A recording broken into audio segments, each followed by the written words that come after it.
name's Dave T, and I'm excited to share with you my experience, strength, and hope specifically. Going to talk a little bit about the seventh step of the 12 steps of recovery of Alcoholics Anonymous or Narcotics Anonymous.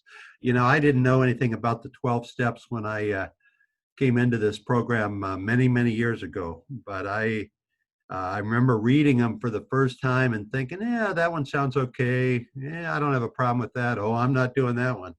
Um, I didn't understand what they were about. You know, when I came into recovery, I was at a pretty low spot, but I also thought that all of my problems, everything, would be fixed, would be cured, would be better if I could just stop drinking and drugging. I didn't think there was anything more to it than that. Boy, was I wrong, and boy, am I glad I found out I was wrong. The 12 steps, for the first time in my life, I seem to kind of have a prescription on how I should live, a guideline on how I should live.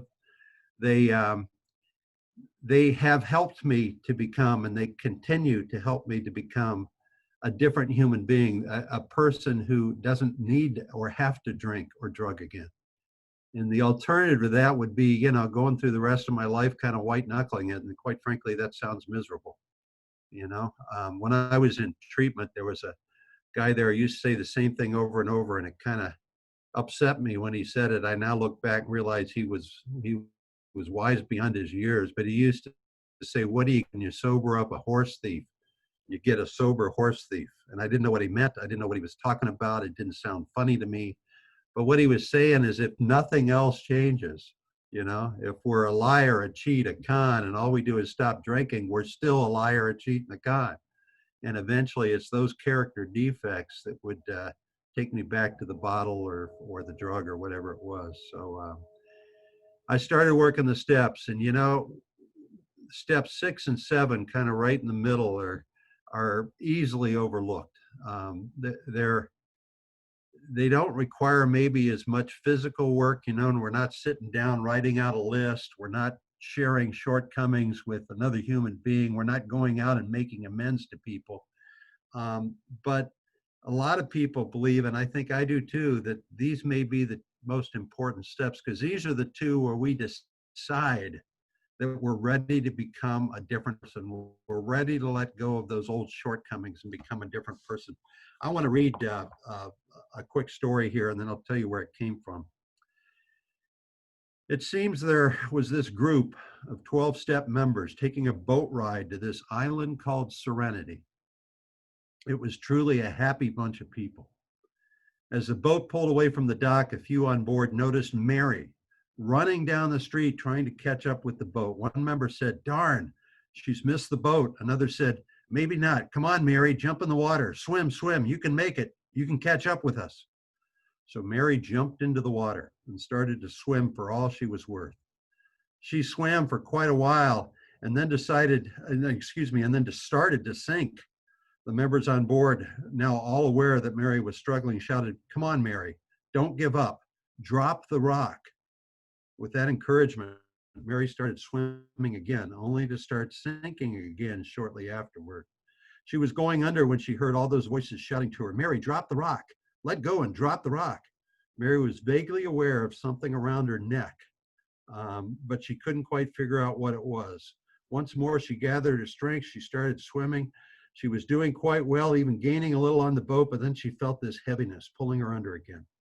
She saw those people on the boat holding out their hands and hollering for her to keep swimming and shouting, "Don't be an idiot, Mary, drop the rock."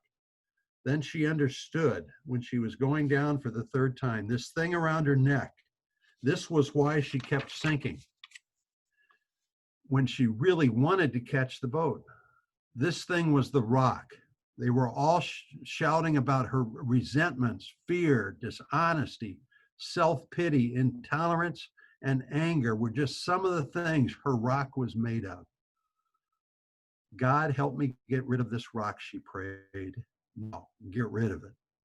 Mary managed to stay afloat long enough to untangle a few of the strings holding that rock around her neck, realizing as she did that her load was easing up. Then with another burst of energy, she let it go. She tore the other strings off and dropped the rock.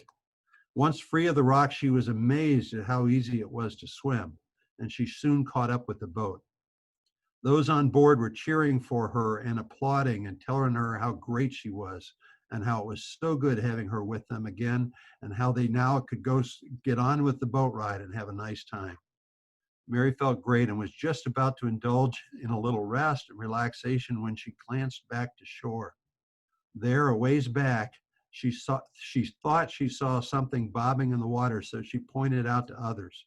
Sure enough, someone was trying to catch the boat, swimming for dear life, but not making much headway. In fact, it looked like the person was going under. Mary looked around, saw the concern on the faces of the other members, and she was the first to lean over the rail and shout, "Hey, friend, drop the rock." Maybe some of you have heard that before, but it's from a book called Drop the Rock, which was written by some people in sobriety about working the 6th and the 7th step. You know, in kind of a weird and sick way, those character defects that I brought into sobriety, they made me sink in the water. They were a threat to my life, but in a very disturbing way, I seemed to want to hang on to them. You know, I was used to them. I learned to cope with them. They were all part of that addiction that is the only thing I knew in my life. And as much as I would tell you, I didn't want to have resentments, fears, anger, self-centeredness, for somehow I, naturally to hold on to those.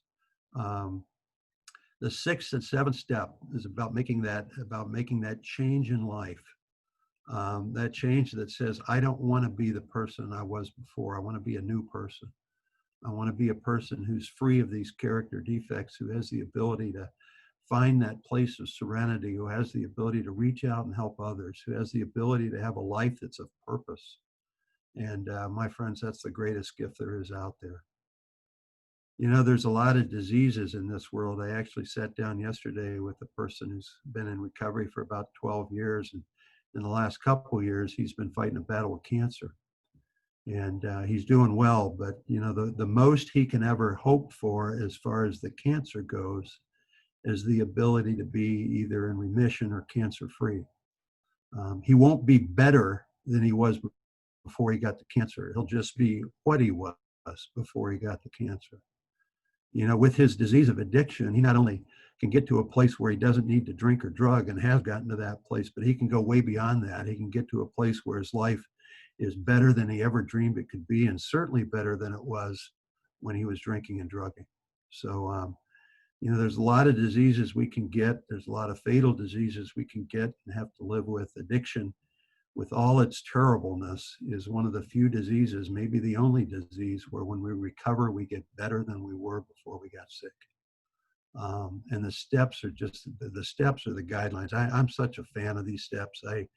I came in here thinking that, all I needed to do was stop drinking and my other problems would go away. I was hoping that I could get to that point where I didn't have to drink and drug anymore, but I had no hope for the future. The drinking and drugging started with times that were fun, and I thought that any ability to have fun or enjoyment in life was going to be gone if I took the drinking and drugging out of my life.